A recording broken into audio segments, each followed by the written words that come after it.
What is your occupation at Area 51? I won't answer that. I have had reason to be present at Area 51, but I'm not going to clarify whether or not I was there as an employee. Are you saying you were there as a visitor? I'm not going to specify why or in what capacity I was there, only that I was there. Can you tell us how many times you were there? When I agreed to this, my fundamental ground rule was that I would not be asked to divulge personal data that might help pinpoint my identity. If you continue to ask questions that are out of bounds, I won't hesitate to terminate this interview.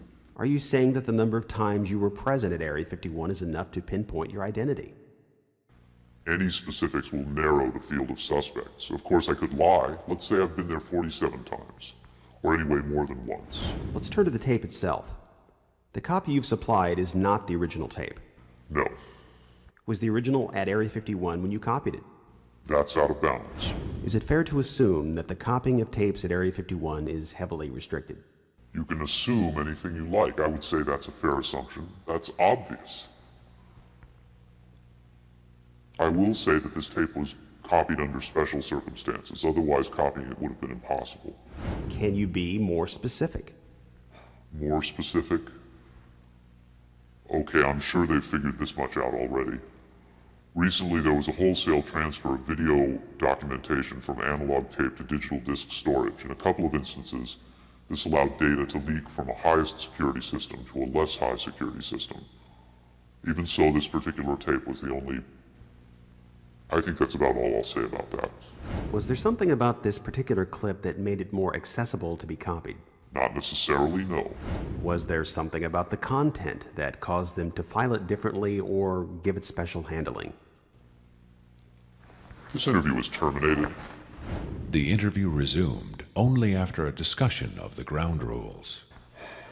Have you personally seen the alien being that appears in the tape? Yes, I have, but I stress I was not necessarily present at the interview session that appears on the tape. I'm not going to be specific. I may have encountered the being at another time. What can you tell us about the alien interview we're about to see? This one is rather recent, very late in the series. The interview process has been ongoing since the being arrived, which was in 1989. Approximately twice a month, they sit it down for a session that generally lasts from 3 to 5 hours. If they try to go longer than that, or if they schedule the sessions more frequently, the being becomes unresponsive. There's a fair amount of infighting among the scientists from different disciplines to get their questions asked. What has the alien revealed? Various minor technical details of the saucers. The physicists and engineers are frankly frustrated. They feel the being is withholding information. Possibly concepts are getting lost because all the information has to come through a telepath. But also it may be that the bulk of their scientific knowledge is just too advanced to be translated into our primitive conceptual framework. It's analogous to if a human scientist were to try to translate quantum mechanics into the grunts and screeches of a chimpanzee. That's not a very flattering comparison. Frankly, there's a high attrition rate for scientists in the program. You'd think they'd be energized by the challenge. But a lot of them take the ego deflation very hard when they find out not only how much they don't know, but how much they aren't even capable of understanding. And let me just state here publicly, to head off any clever ideas anyone might be having, I have never been, am not now, and never will be suicidal. But how would the public know if something happened to you since we don't know who you are? I'm taking care of that, trust me. If something happens to me, if I die, people will know who I am. Do you think it's a reassuring sign that these aliens can communicate with us on a spiritual plane? It would be nice to think so, but I'm not sure if it's really such an achievement considering the mismatch between our intellects. I mean, you're not going to have much luck making your dog understand calculus, but if you pet him on the head and say, "Good dog," aren't you communicating spiritually? And doesn't the animal control officer say, "Good dog," when he comes to put some poor stray to sleep? Doesn't the vet try to reassure the animal just before he spays it? When you're dealing with beings whose intellect is so far beyond your own, I don't think it's safe to assume they have your best interests at heart. What about the content of the tape segment you brought? As I said, this is late in the series. In fact, it's quite close to the end.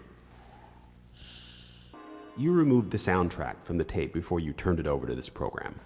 That's correct. I can't allow the voices of the project personnel to be heard by the general public. There's a very good chance their family or friends on the outside might recognize them. Isn't your purpose in releasing this tape to expose Area 51 to the world? My purpose is to expose the existence of the aliens, not compromise these individuals. I made the decision to come forward.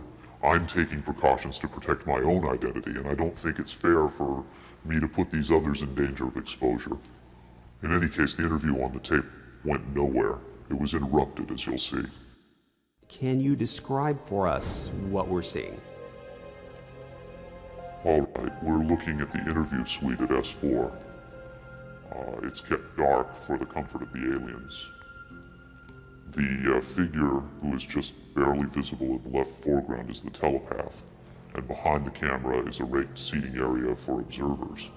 Although in this case, I believe the only other person present was a military aide. The alien is seated behind a glass partition in a biocontainment area, which is maintained at Biosafety Level 2, the lowest designation. That's primarily for the protection of the aliens, not us. The theory is that if they were going to infect us with an alien bug, it would have happened 50 years ago. In fact, all the indications are the aliens eliminated microbial and viral life from their own ecosystem long ago. They aren't susceptible to our diseases directly, but it has been shown that microbes can reproduce and form colonies within their respiratory systems, which tends to exacerbate the debilities they seem to suffer anyway in our environment. In fact, you can see here the alien is beginning to flag. The interview was not going well. The telepath was trying to clarify some points from a previous interview, but he wasn't receiving coherent responses. As you can see, the being is in real distress.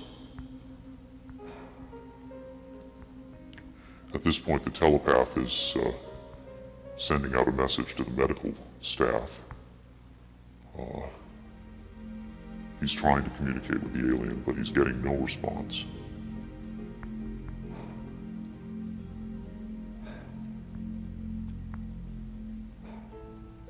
There's very little he can do. There's no direct connection between his space and the biocontainment area. That's the aide stepping in on the right. The medical staff should be there by now. They're slow in responding. There they are. I have to say the medical personnel at S4 are less than first rate. They tend to be selected for their willingness to keep secrets rather than their medical competence. By the way, he's not shining that light into the eyes. It looks that way, but in fact he's checking for hemorrhaging around the eye sockets and in the nasal cavity. I'm sorry. It's very hard for me to watch this. In this case, I get the sense of it that this was originally created using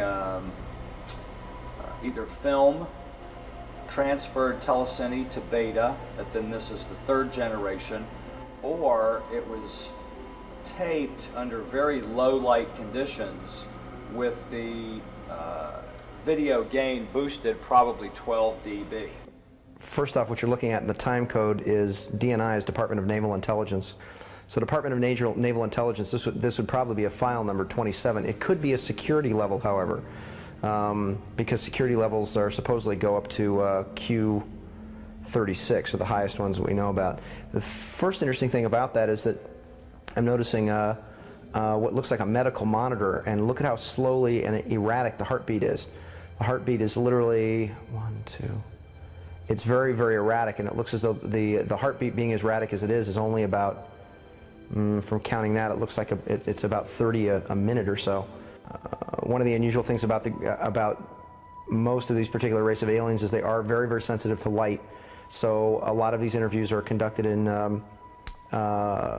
very darkened rooms. This is powerful because this is not a staged event. This is real. Dean was asked to view the tape and offer his expert opinion. They're treating him like a piece of livestock. wiping his lips.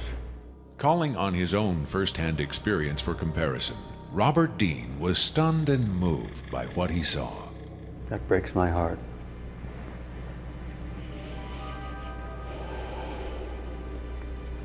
I think you've got yourself a piece of legitimate footage here, and I think you've got your hands on some pretty sensitive material. I don't know how the hell you got this. I don't know who you got it from, and frankly, I don't want to know who you got it from. But you got yourself a tiger by the tail with this footage. I would say, and I know that that's one of the things you'll ask of me, is that you've got yourself some legitimate footage of one of the little guys being interrogated and filmed. And there's a reality to it, and there's a sensitivity to it that literally breaks my heart. But I tell you very strongly, you've got something here that is very sensitive. Well, I know that the level of classification on this kind of a thing is so far damned above top secret that you can't imagine how sensitive this kind of thing is, and how delicate it is, and how tightly the government sits on anything like this.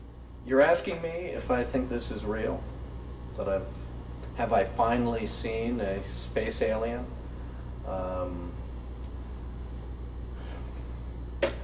I don't know.